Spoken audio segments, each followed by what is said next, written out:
Primeira carta aos Coríntios, capítulo 7.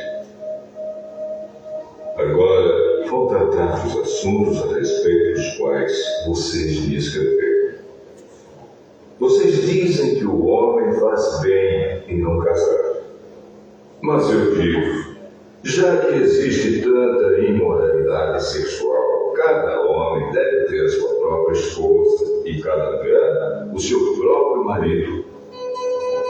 O homem deve cumprir o seu dever como marido e a mulher também deve cumprir o seu dever como esposa.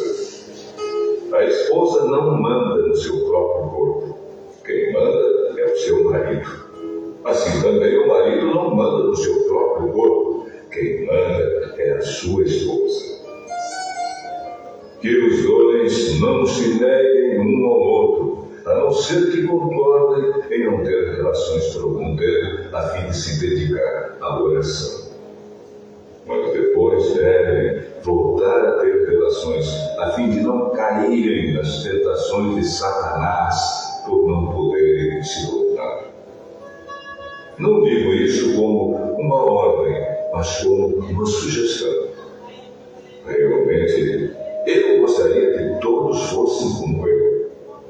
Porém, cada um tem o dom que Deus lhe deu. Um tem este dom e outro aquele. Aos solteiros e às viúvas eu digo que seria melhor para eles ficarem sem casar, como eu. Mas, se vocês não podem dominar o desejo sexual, então casem, pois é melhor casar do que ficar queimando de desejo. Para os que já estão casados, tem um mandamento que não é meu, mas do Senhor, que a mulher não se separe do seu marido. Porém, se ela se separar, que não case de novo, ou então que faça as pazes com o marido, e que o homem não se divorcie da sua esposa. Aos outros digo eu mesmo, e não o Senhor. Se um homem cristão é casado com uma mulher que não é cristã, e ela concorda em continuar vivendo com ele, que ele não se divorcie dela. E se uma mulher cristã é casada com um homem que não é cristão, e ele concorda em continuar vivendo com ela, que ela não se divorcie dele. Pois Deus aceita o homem que não é cristão, por ele estar unido com a sua esposa cristã, e aceita a mulher que não é cristã, por ela estar unida com o seu marido cristão. Se não fosse assim, os filhos deles não pertenceriam a Deus. Mas, sendo assim, eles pertencem. Porém, se o marido não cristão ou a esposa não cristã quiser divórcio, então que se divorcie. Nesses casos, o marido cristão ou a esposa cristã está livre para fazer como quiser, pois Deus chamou vocês para viverem em paz. Esposa cristã, como é que você pode ter certeza de que não vai salvar o seu marido? E você, marido cristão, como é que você pode ter certeza de que não vai salvar a sua esposa? Cada um deve continuar vivendo de acordo com o dom que o Senhor me deu e na condição em que se encontrava quando Deus o chamou. É essa a regra que eu ensino em todas as igrejas. Se um homem judeu que é circuncidado aceita o chamado de Deus, ele não deve tirar as marcas da circuncisão. E se um homem não judeu que não é circuncidado aceita o chamado de Deus, ele não deve circuncidar-se.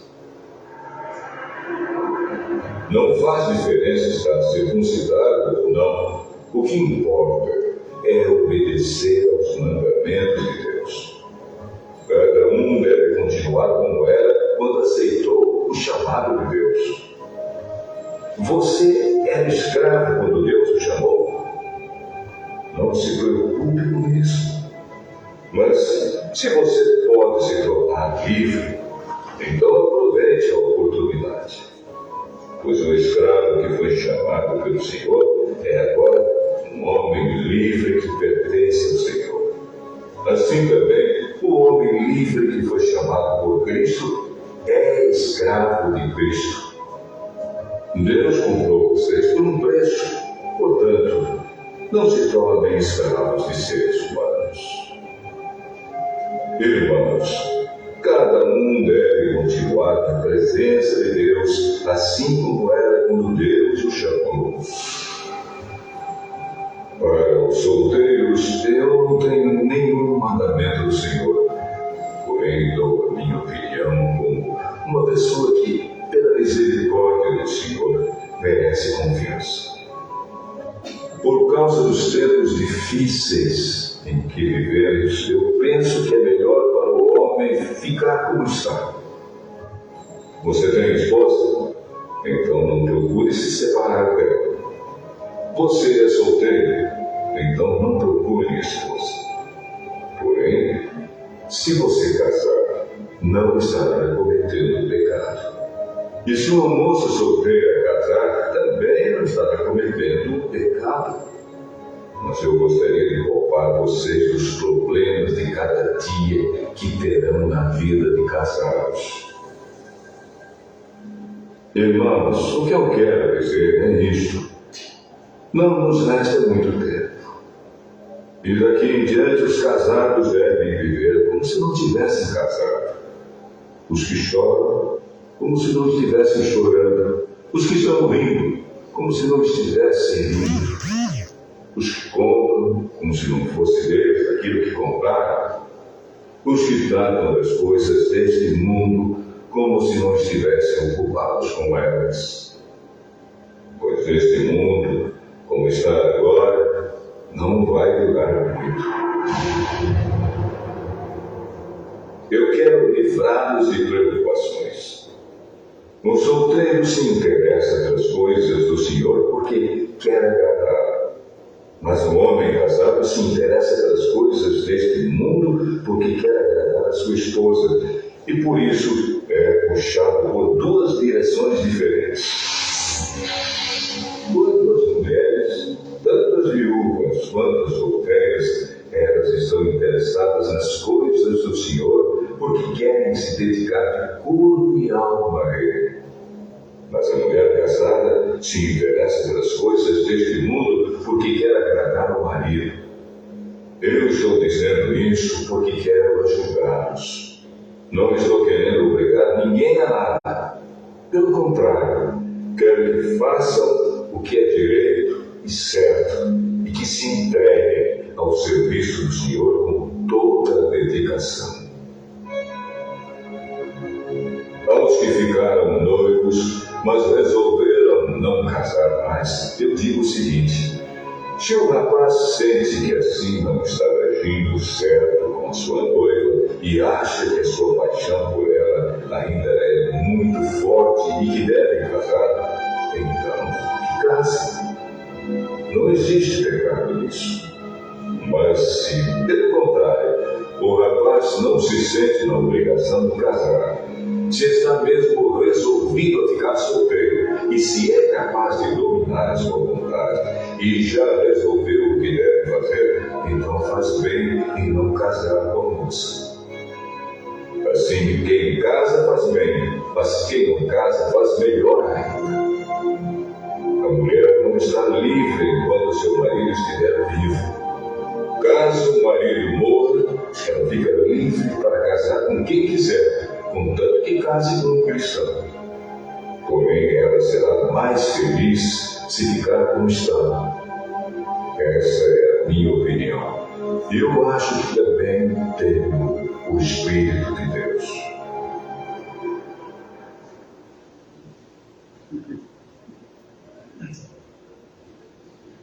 Graça e paz a todos que estão nesse momento.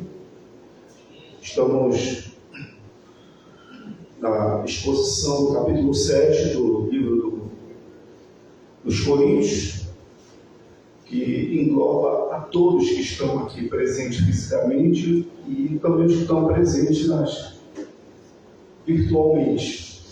Fala a respeito de casais, solteiros, viúvos, noivos, o pessoal que tem o dom do celibato, que é o dom de ficar solteiro. E é muito interessante destacar. O apóstolo Paulo ainda continua tratando de uma situação a respeito de sexualidade. Um dos problemas que afligia a igreja de Corinto, que é do conhecimento de vocês que estão participando, que na cultura, a cultura mesmo de Corinto, era uma cultura grega em que havia os deuses de influência sexual muito forte em toda a população, em todo. Pegava do adolescente desde a infância, adolescência, a juventude e a vida adulta. E essas pessoas que se converteram ao Evangelho tinham inúmeras dificuldades de lidar com isso. Até mesmo tinha certas confusões em compreender a questão da sexualidade. E a mentalidade do apóstolo Paulo, pautada pelo Antigo Testamento e pelo costume judaico, era um pouco resistente em relação da parte dos coríntios, em relação ao que Paulo ensinava. Lógico que quando ele fala a respeito do que ele recebeu do Senhor, já não é tanto do judaísmo, é tanto mais do Senhor Jesus, daquilo que ele pautou a respeito do convívio, de relacionamento. Agora vamos tentar compreender isso que geralmente continua sendo debate em muitas denominações, segmentos cristãos e congregações. Claro que não vai se resumir aqui de maneira nenhuma, porque há centenas de anos e milênios esse texto tem sido debatido, mas vamos tentar ter uma compreensão um pouco mais sistemática, posso dizer. No versículo 1, o apóstolo Paulo já diz: quando que me escreveste, é bom que o homem não toque em mulher. Mas por causa da impureza, cada um tem a sua própria esposa e cada um seu próprio marido. Esse versículo 1 e 2 já dá para ter uma compreensão. Eles escreveram ao apóstolo Paulo que membros da comunidade já continuavam com o costume da antiga Corinto. Qual é o costume? De ter uma relação, o sexo sem compromisso. Esse era o costume, que hoje é pautado no mundo, né? Hoje o mundo ele vive assim, de sexo sem compromisso. É o chamado ficar. Aí as pessoas podem perguntar: mas isso aqui é novidade. Não, não é novidade, isso já há milênios e milênios a sociedade já vive esse tipo de costume. Só que o judaísmo, o cristianismo, eles tentam não viver esse tipo de costume. E a igreja de Coríntios já não queria muito se libertar disso, que alguns escreveram ao apóstolo Paulo, e o apóstolo Paulo dá uma resposta: olha, é bom que o homem não toque em mulher. Não é se tocar em mulher, é tocar no braço, no cabelo, que é. O tocar em mulher que ele está dizendo é não ter o contato físico, o contato, a relação, não tem que ter. Aí versículo 12 ele diz: por causa de quê? Por causa da impureza. Cada um tem a sua própria esposa e cada um o seu próprio marido. Quando se tem um jogo de contatos sexuais, isso se torna o quê? Impureza. Ou ainda um sexo sem compromisso é uma impureza, de acordo com o apóstolo Paulo, aos olhos de Deus. Mas cada um tem a seu próprio marido e cada esposa sua própria mulher.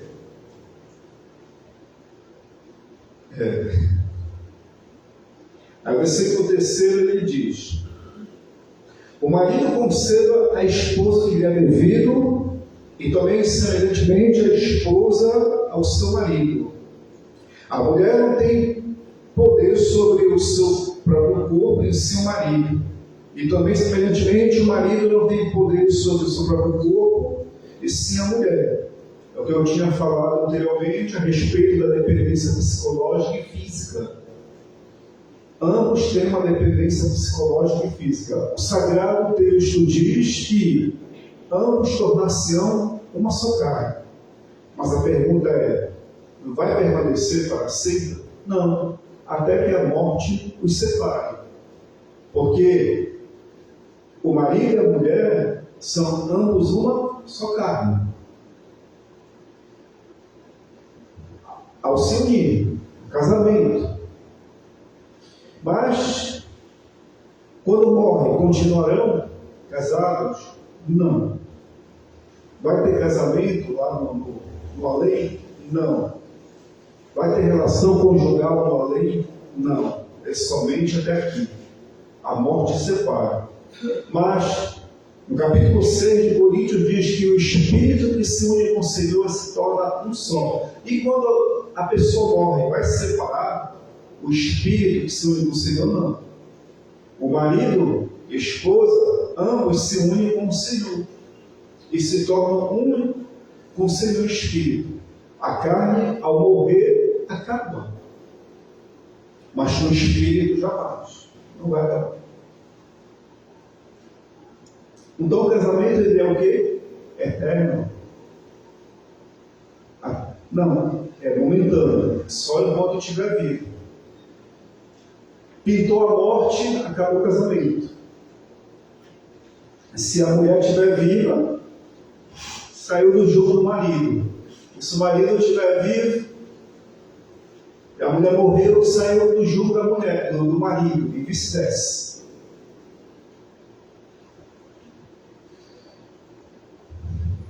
Então, ele diz que não tem domínio. O homem não tem domínio sobre o corpo, sobre o seu.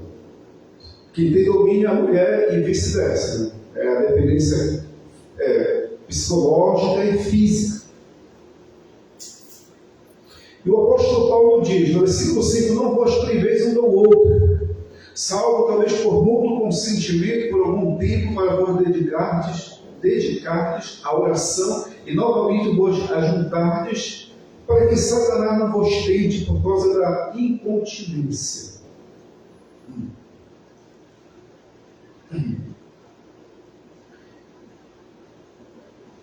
E isto vos digo como concessão e não por mandamento.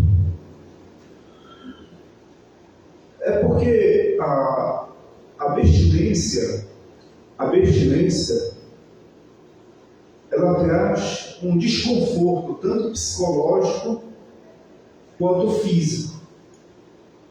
Porque ambos estão em laços de amor e sentimentos, o marido e a mulher. E vai sentir falta, vai sentir desejo. Aí quando surgir pessoas do sexo oposto, aquele desejo ele pode se reacender novamente, e disso o maligno ele pode se aproveitar da situação. Aí ele coloca o termo aqui Satanás, está no português, mas também no grego está Satanás, porque a palavra Satanás significa adversário. Satanás ele é adversário mesmo da relação. Porque desde o princípio, porque o marido e a mulher, eles vivem o princípio divino. Qual é o princípio divino? Deixar o homem pai e mãe e uniciar a sua esposa, a sua mulher. É esse o princípio que o homem e a mulher vivem. E este princípio, de acordo com as Escrituras, é que Satanás ele não quer que a família viva. E é por isso que há destruição de lares, destruição de relacionamentos, porque ele quer acabar com este princípio de relação entre o homem e a mulher. Isso sendo cristão, sendo evangélico ou não evangélico, acreditando em Deus e não, a pessoa praticou esse princípio, Satanás vai lutar para destruir aquela relação. Entendeu? Versículo 7 diz: quero que todos os homens sejam tais como também eu sou. No entanto, cada um tem de Deus o seu próprio dom, um na verdade de um modo e outro de outro. É o desejo do apóstolo Paulo. Na época, que todos fossem igual a ele, sempre. Mas se ele tivesse agora, nesse instante, escrevendo aqui, ele queria que todos fossem solteiros, não. Agora, por que ele não ia querer agora e lá ele queria que fosse solteiro e aqui não? Porque na época que ele escreveu isso aqui, sabe quem era o imperador? Era Nero, que gostava de perseguir cristãos, que gostava de matar cristãos. E já pensou um pai e uma mãe de família sendo perseguido pelo imperador de Roma, pelos governadores de Roma, sendo preso? Estando o pai ou a mãe de família preso, vão se preocupar com os filhos. E o solteiro, ele não tem essa preocupação. Ele pode estar preso, ele tem de se preocupar com a esposa, o esposo, os filhos. Então, essa preocupação ele está livre. Ele vai se preocupar mais com as pessoas aí fora, mas com familiares, não. Talvez com parentes. Tem uma diferença entre parentes e familiares, né? Familiar quem? É o marido e os filhos. A mãe e a mãe, né? A mãe e o pai. Agora, quem são parentes? Tios e sobrinhos. São parentes. Do apóstolo Paulo, a Bíblia diz que ele tinha um sobrinho, tinha uma irmã. Mas só que ele não tinha essa preocupação com o filho e nem com a esposa, porque ele era solteiro. Ele poderia estar preso em Roma, em qualquer outro lugar, mas ele não tinha essa preocupação. Então, por isso ele diz: olha, eu prefiro que vocês estejam assim, porque a qualquer momento o imperador ou o governador romano vai prender vocês. Aí, se vocês estiverem presos, o que vai acontecer? Vocês não vão se preocupar, porque vocês não têm nem marido, e nem esposa, nem filhos. Mas se vocês quiserem se casar, se preparem, porque vocês vão sentir na pele.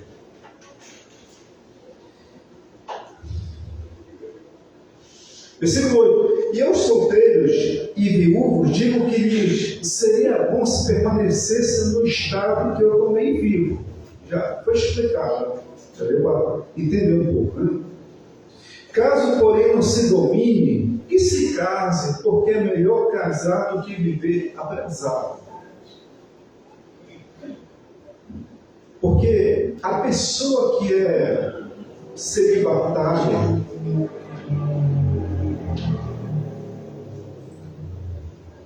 a celibatária, que ela não tem tanto a tendência de ter uma relação de casamento, ela não que ela seja anormal, de jeito nenhum, ela é uma pessoa absolutamente normal, mas ela é um dom que recebeu de Deus para ter os cuidados das coisas de Deus. E quanto aquele que tem um desejo de estar próximo de uma outra pessoa,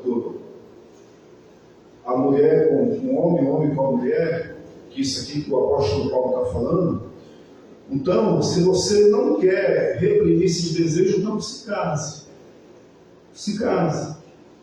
Já que você se sente bem com uma pessoa ao seu lado, com o homem com a mulher e a mulher com o homem, então não se case. Não se prive. Procure casamento. Você não quer segurar isso? Não pode se casar.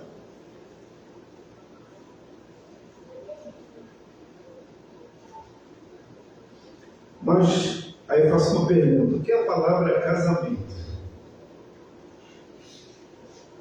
Existia o papel antigamente? Sim, existia um tratado de casamento, em papéis, em escritos.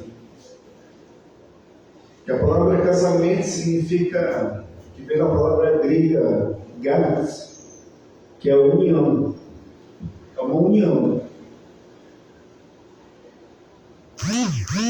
E a pessoa que tem relação sexual com a outra antes do casamento, ela está praticando um ato do casamento.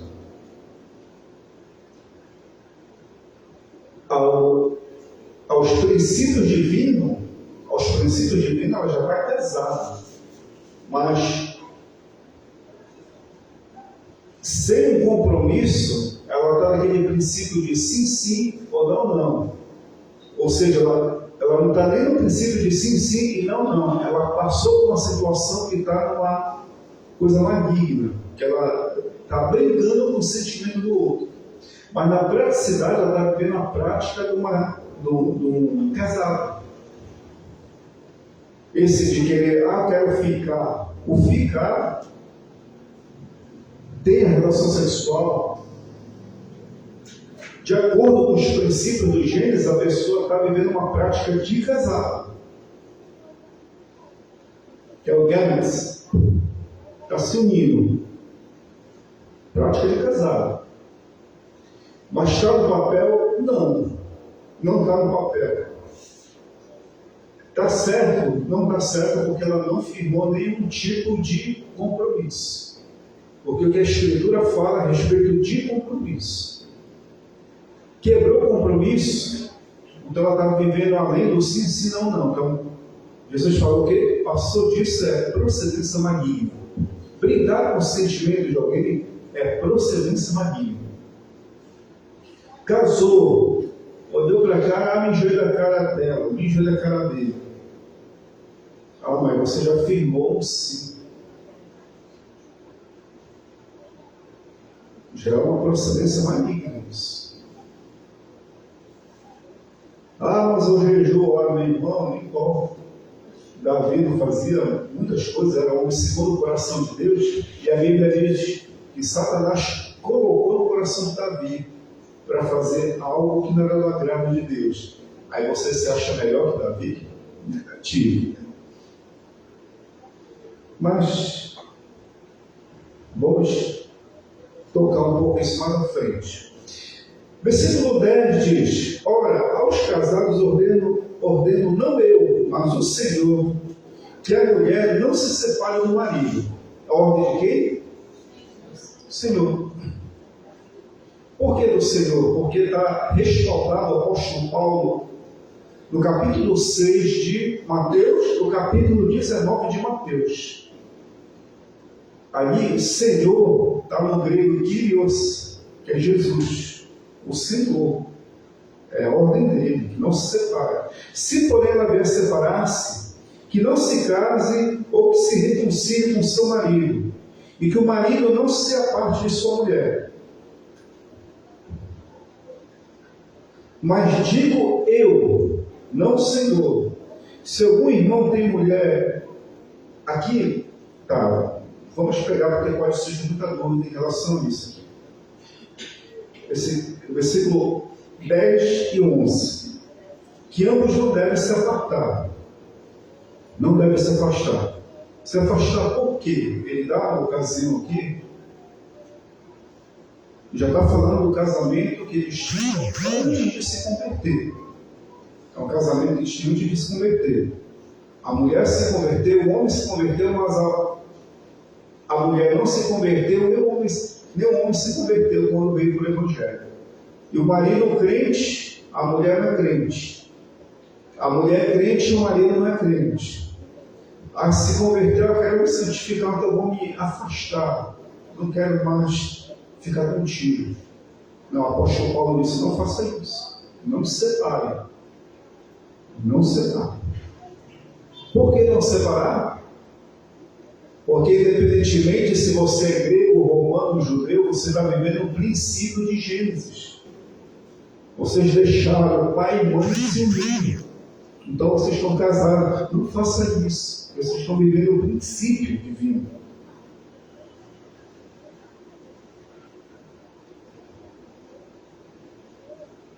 Aí ele vem, com a autoridade apostólica que ele tem, mas digo eu, não o Senhor. Alguns pegam essa parte e dizem: olha, isso aqui já é uma inspiração divina. Tem um teólogo, até até estudamos o livro dele de Romanos, chamado Paulo Barth, ele diz que isso aqui já não é inspiração, não. Ele está dizendo que já não é o Senhor Jesus que falou, mas assim, ele com uma autoridade apostólica, mas inspirado pelo Espírito. Está falando aqui. Se algum irmão, versículo 12, tem uma mulher incrédula e esta consente em morar com ele, não abandone.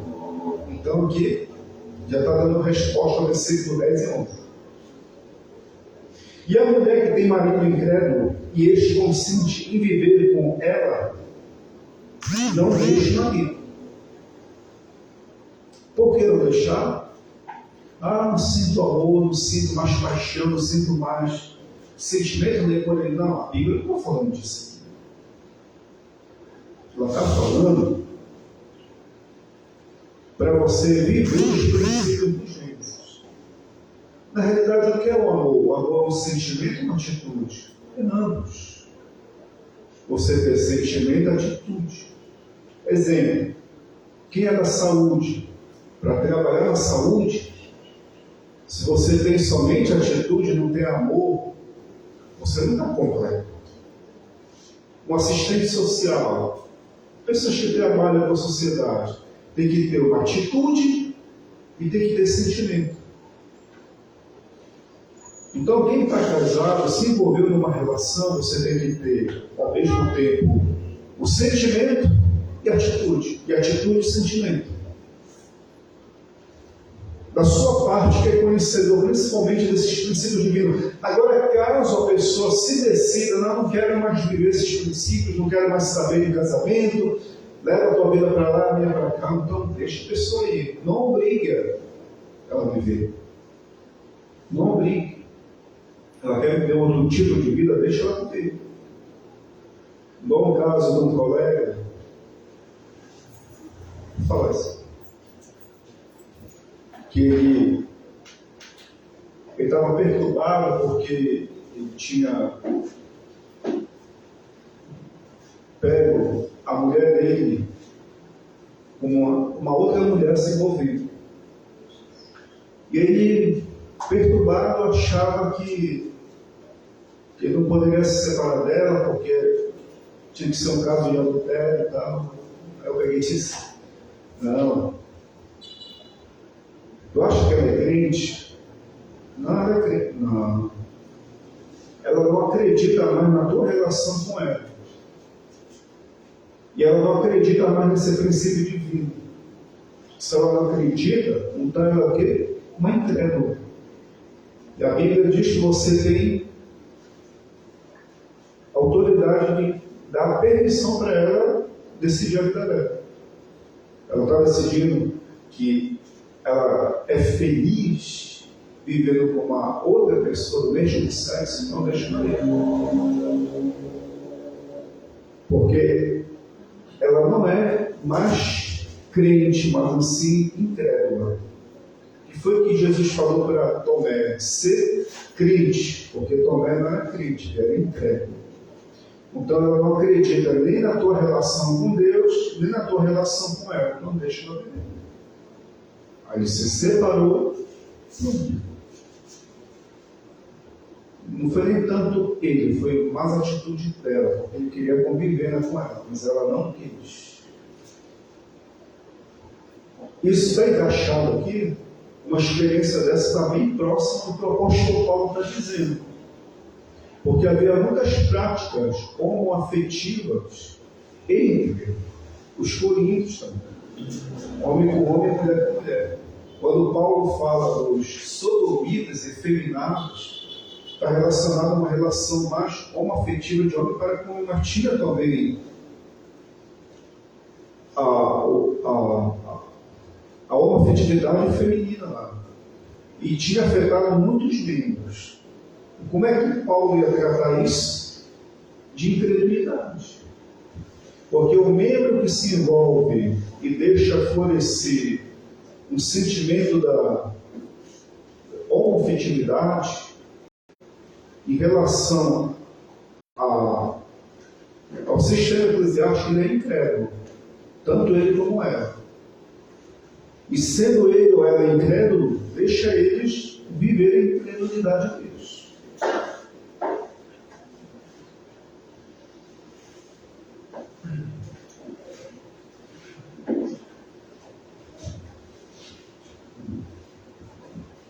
Aí, o versículo 14, ele diz: porque o marido incrédulo é santificado no convívio da esposa, e a esposa incrédula é santificada no convívio do marido crente.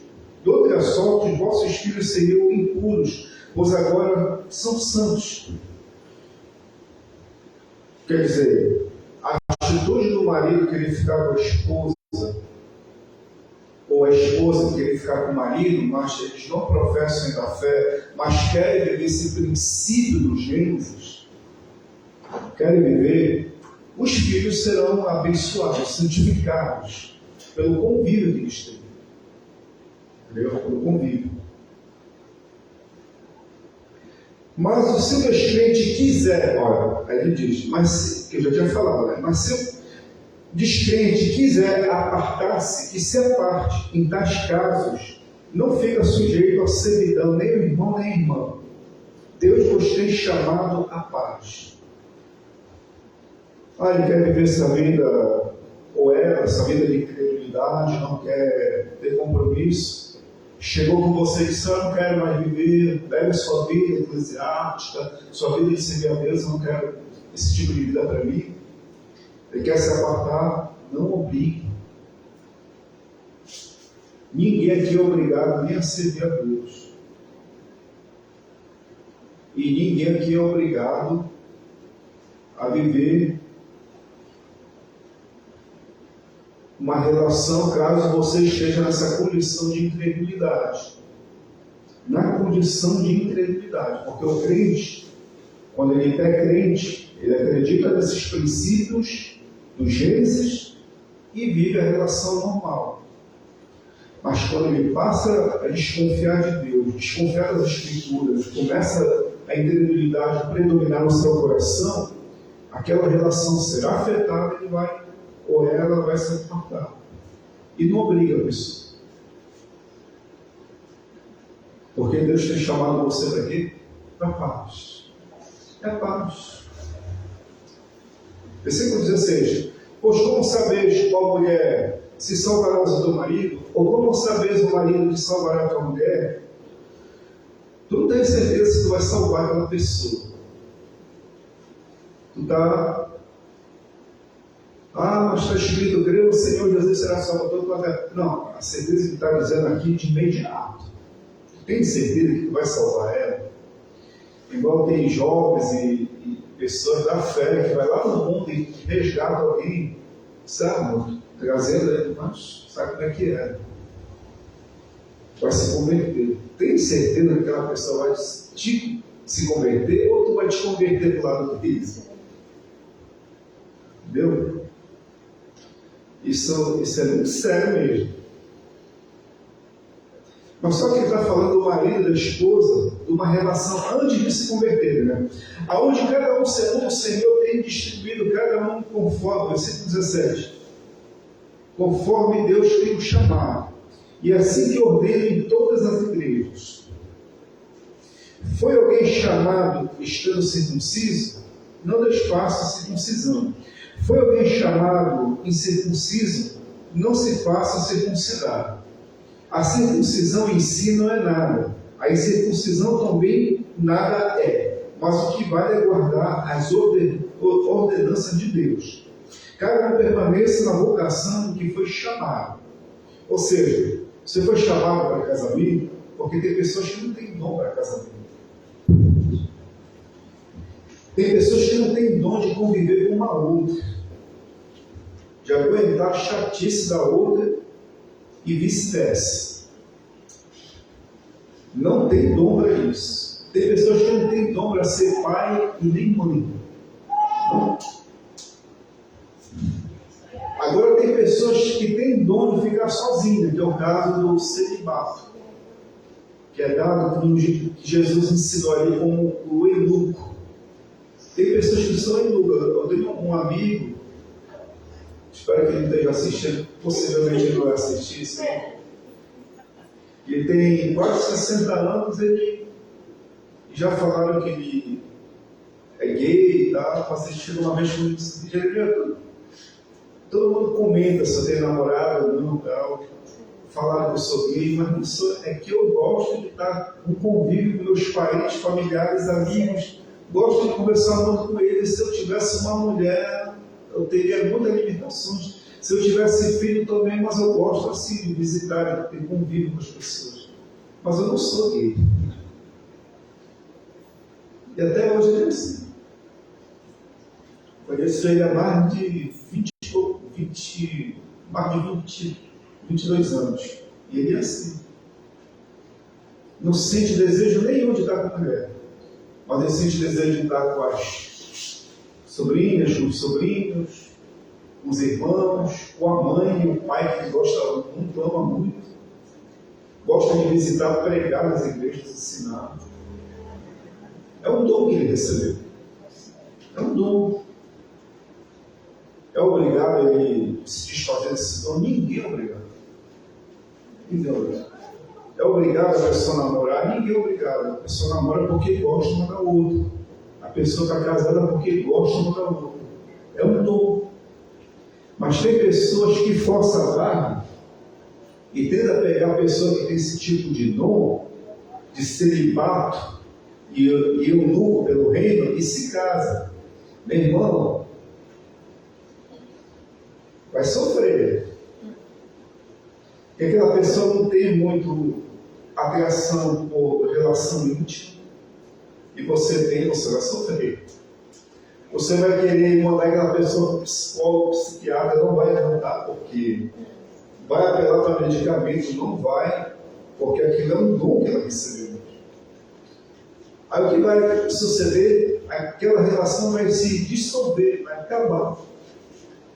Porque o dom que você tem de casado e o dom que aquela pessoa tem de celibato não vai dar certo.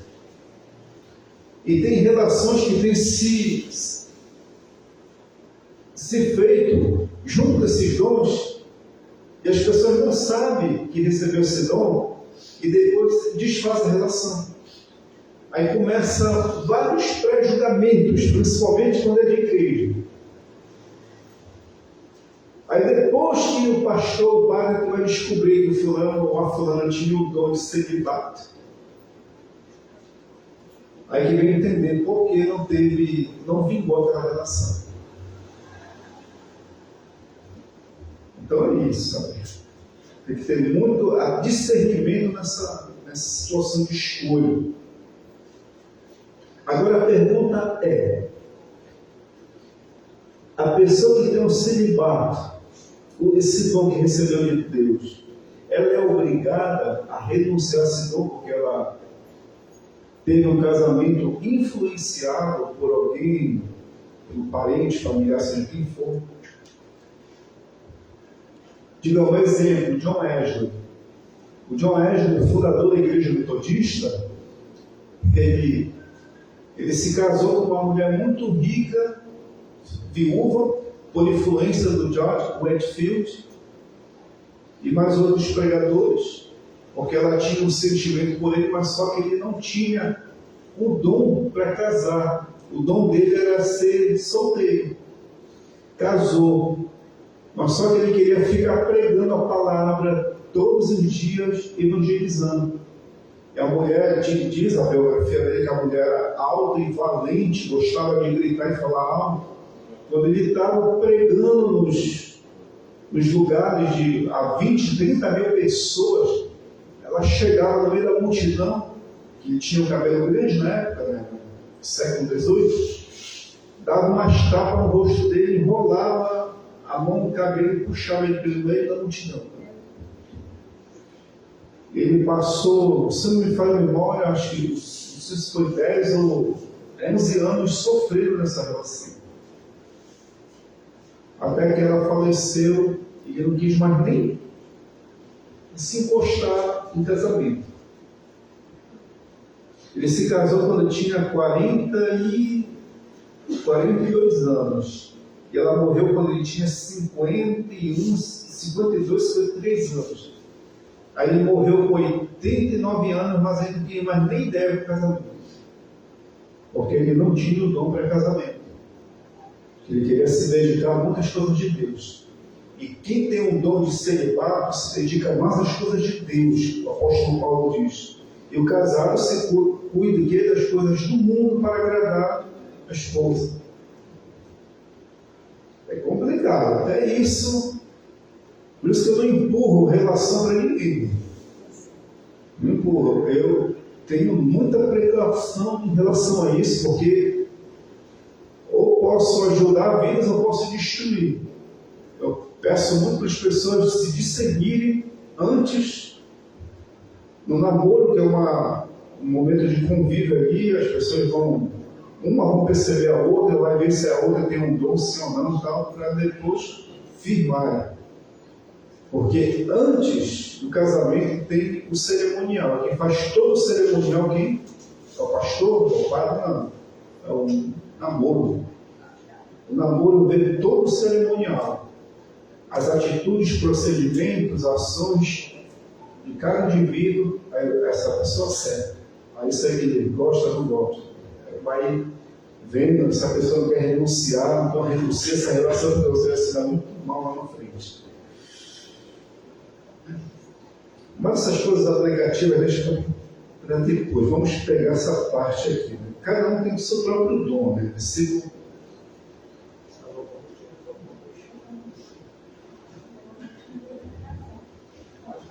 Isso aí a gente vai até tocar.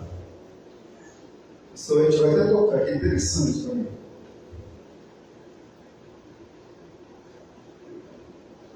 Só para não perder a oportunidade aí, foi me perguntado hoje pelo ministro sobre isso. Aí ele perguntou, não, mas por que Jacó, Davi, teve várias mulheres, Salomão? Isso é muito simples. Muito simples. Como assim? Eles viveram dois princípios. O princípio de crescer e multiplicar e o princípio de dominar a terra. Porque se não tivesse esses dois princípios, eles não iam apelar para a poligamia. Então eles tinham que multiplicar e dominar. Então eles não tinham que depender de outros povos para dominar aquelas terras ali. Então eles tinham que ter várias mulheres, várias famílias para poder dominar aquela terra. E quem é que vive hoje o princípio de dominar a terra? Os muçulmanos. Eles querem dominar o Ocidente. A Europa está dominada quase pelo mundo muçulmano. Porque o europeu tem igualmente um relacionamento e um filho, às vezes. E o muçulmano, não, ele tem 3, 4 mulheres, com cada uma tem 4 a 5 filhos. Aí vai dominar. Então eles estão vivendo esses princípios, coisas que os patriarcas viviam. Então Salomão ele se baseou em viver esse princípio, mas exagerou tanto que viveu com 1000 mulheres e acabou se desviando em adorar os deuses dessas mulheres. Então tudo que é exagero acaba caindo em desfalque e em falta. Vocês querem ver uma parte de exagero? O carnaval. O carnaval é uma festa provida do cristianismo. Porque terminava ali, as pessoas se fantasiavam para um ato de sacrifício, para pedir perdão, um jejum a Deus, tá? Só que depois tudo banalizou. Aí se tornou isso que nós estamos vendo. Mas antes era uma festa dada pelo catolicismo como algo de representação de sacrificar a carne. Mas pelo passar do tempo banalizaram que hoje é uma festa de elogiar a carne. E esses princípios que tinha de poligamia, era o princípio de crescer e multiplicar, mas depois banalizaram tanto que foi o caso de Salomão, que acabou sendo não muito bem. Né? Versículo 21 diz: foste chamado sendo escravo, não te preocupes com isso, mas se ainda pode tornar-se livre, aproveita a oportunidade. Porque o que foi chamado do Senhor sendo escravo é liberto do Senhor. E semelhantemente o que foi chamado sendo livre é escravo de Cristo. Por preço fostes comprado e não fostes escravo de homens. Irmãos, cada um permaneça diante de Deus naquilo que foi chamado. Então aqui ele dá uma analogia a respeito do escravo, né? O escravo estava naquela condição que Deus o chamou para ser livre, mas que se era do seu Senhor, permanecia escravo dele, mas era livre do Senhor Jesus. Mas se tiveres a oportunidade de ser liberto, tudo bem, que seja liberto. Então é assim mesmo a tua relação, a relação no tempo da tua ignorância, de te envolver com uma pessoa que te complicou, mas aquela pessoa quer se afastar de ti, então aproveita a oportunidade. Mas isso no tempo de ignorância, tá? Não no tempo do conhecimento. É totalmente diferente. Pessoas que se envolvem nesse momento, que têm conhecimento dos princípios bíblicos, isso não é ignorância. É totalmente diferente daquilo que Paulo diz. Perdoa nosso tempo de ignorância, é diferente daqueles que conhecem. Tá? Muito diferente. Aí, versículo 25 diz: com respeito às virgens, não tendo mandamento do Senhor, porém, dou minha opinião, como tendo recebido do Senhor a misericórdia de ser fiel. Considero, por causa da angustiosa situação presente, ser bom para o homem permanecer assim como está. Estás casado, não procure separar-te. Estar livre de mulher, não procure casamento. Mas se te casares, com isto não pecas. E também se a virgem se casar, por isso não peca. Ainda assim, as pessoas sofrerão angústia na carne, e eu quisera poupá-los. Desculpa. Versículo 28, né? A respeito dessa situação. Ele escreveu num contexto de muita perseguição, e quando ele fala a respeito da angústia na carne, eu quiser poupar-vos, é que vai ter prisão, vai ter separação, e vocês vão sentir falta um do outro. Vocês vão ficar separados durante meses, anos, e vocês vão sentir na carne. Então, por isso que eu digo, o apóstolo Paulo dá um conselho: permaneça como estás. No tempo de perseguição, nós estamos vivendo em tempo de perseguição? Não. Então você pode casar, ou pode não casar, mas em tempo de perseguição é necessário refletir, porque você tem sua responsabilidade familiar, responsabilidade conjugal, então é muito necessário refletir sobre isso. Versículo 29 diz: isto, porém, eu digo, irmãos, o tempo se abrevia.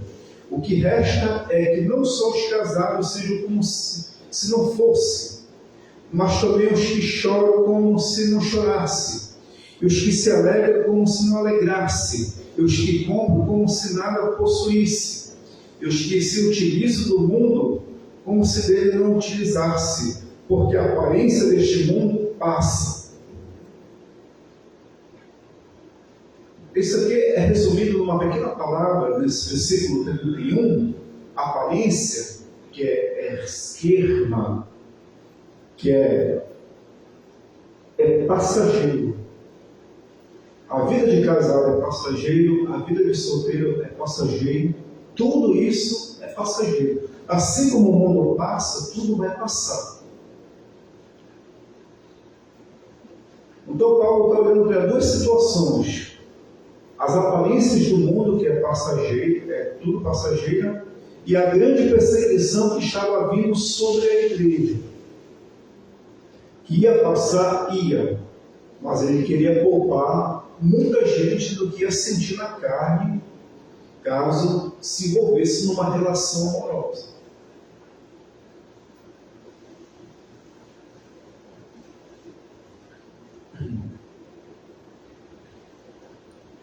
Então, não ser materialista diante da situação, não colocar seu coração diante disso. Não coloque seu coração, tá? Tentando explicar aqui, tá? Cadê? É o versículo 31, né? Versículo 32. O que realmente eu quero é que estejas livre de preocupações. Livre de preocupações, né, Gil? Livre de preocupações. Quem não é casado cuida das coisas do Senhor, de como agrada ao Senhor. Mas o que se casou cuida das coisas do mundo e de como agrada a esposa. Assim está dividido. Dividido em quem? Agradar ao Senhor e a esposa. Então isso é preocupação. Agradar a esposa, a família, isso é preocupação. Mas será preocupação ainda mais tensa quando tem perseguição. Principalmente do Estado, né? O Estado não gosta de se intrometer na vida pessoal das pessoas. Versículo 34. Também a mulher, tanto viúva como virgem, cuida das coisas do Senhor para ser sã, assim no corpo como no espírito. A que se casou, porém, se preocupa com as coisas do mundo, de como agradar ao marido. Já foi explicado isso, né? Digo isto em favor dos vossos próprios interesses. Não que eu pretenda irritar-vos, mas somente para o que é decoroso, vos facilite o consagrar-vos desimpedidamente ao Senhor. Entretanto, se alguém julga que trata sem decoro a sua filha, estando já passada a flor da idade e as circunstâncias o exigem, faça o que quiser, não peca, que se case. Quer dizer, antigamente os pais tinham o poder, né, em cima da filha, principalmente, de optar por casamento a ela. Porque o apóstolo Paulo está lidando com essa situação. Mas se a filha chegou na flor da idade, é para ele dar conselho aos pais em relação à filha de casar sim ou não. É isso que ele está fazendo. Nesse caso, o pai ou a mãe faça isso, de incentivar, não obrigar, mas incentivar, não peca. Versículo 37 diz: todavia, o que está firme em seu coração, não tendo necessidade, mas domine sobre o seu próprio arbítrio, e isto bem firmado no seu ânimo, para se conservar virgem a sua filha, bem fará.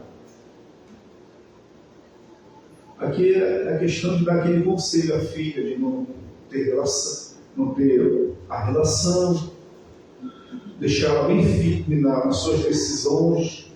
Isso é muito importante, né? Versículo 38. E assim, quem casar sua filha virgem faz bem, e quem não a casa faz melhor. Olha, faz bem e faz melhor. Faz bem, faz melhor. Qual é o superior? O bem ou o melhor? Melhor. Tem o bem e acima do bem tem o melhor. Não fazer a filha casar é melhor do que fazer ela casar faz bem. Mas o superior de bem é o melhor. Por que isso? No contexto do apóstolo Paulo, no contexto dele, ia dar preocupação à filha em relação às perseguições que eles iam sofrer. O próprio Jesus já tinha dito: ai das grávidas. O que aconteceu? Quando o Império Romano invadiu Jerusalém, os romanos, soldados romanos, vinham com as mulheres gestantes, pegavam a espada e cortavam a barriga das mulheres e tiravam as crianças de dentro da barriga e os matavam. Entendeu? E o apóstolo Paulo tinha conhecimento desse tipo de atitude dos romanos. E que eles iam perseguir quem? As suas filhas que iam casar. Se caso a perseguição viesse contra eles. Então, poupe sua filha disso, porque eles vão invadir, vão pegar suas filhas, elas gestantes, casadas, gestantes, vão fazer isso para eles. Não está falando tanto de sentimento de agressão sexual. E tem muita gente que leva para esse lado, mas se você for ver o pensamento do apóstolo Paulo na época, os cristãos, eles entendiam muito bem isso. Muito bem. Eu estou trazendo a mentalidade de Paulo e dos irmãos da época. Então, por isso que ele diz que é melhor não casar. Se casar, faz bem. Vai ter uma relação, tudo. Mas é melhor ficar solteira por causa da situação presente. Que o Estado, que é o Império Romano, vai se intrometer, vai perseguir os cristãos, vão matar e vão fazer isso. O que fizeram com os judeus, vão fazer com vocês também. Versículo 39, penúltimo versículo. A mulher está ligada enquanto vive o marido. Contudo, se falecer o marido, fica livre para casar com quem quiser, mas somente no Senhor. Ele já me dá logo o condicional, somente no Senhor. Tem um no Senhor e um não no Senhor. Mas o apóstolo Paulo diz que tem que ser no Senhor. Então, para quem gosta de pescar fora, não é do Senhor isso. Não é do Senhor. Mas não é então, se retirem, pode ir lá, mas não se torne membro, mas sim só congregar, porque há uma diferença entre membro e congregar. O membro faz parte de todos os rituais e participa de tudo o que é do corpo de Cristo. O congregado não, só vem, senta aí outra palavra, tá? E leva a sua vida como quiser lá fora. Então faça assim. Quer ter compromisso com Deus e com a congregação. Então faz no Senhor. Esse que Paulo está dizendo. Inspirado por Deus. E o último versículo diz: todavia será mais feliz se permanecer viúva, segundo minha opinião, e pense que também eu tenho o Espírito de Deus.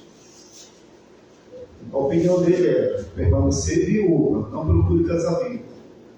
Mas por dias de Paulo ou por dias atuais? Por dias de Paulo. Porque havia perseguição. Vamos pegar um exemplo. Na China, a mulher está viúva lá. Na China. Muita perseguição. Na Coreia do Norte. Você viria um conselho desse? Tranquilo. Por quê?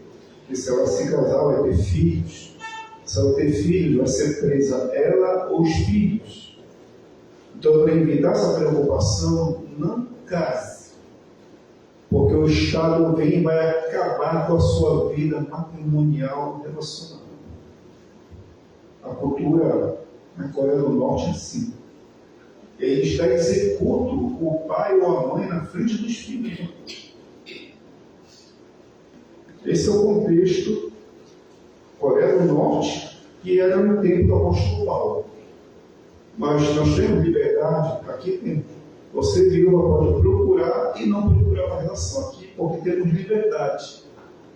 Até agora o Estado está nos dando. Mas se o Estado começar a perseguir, você é virgem, não procure relação.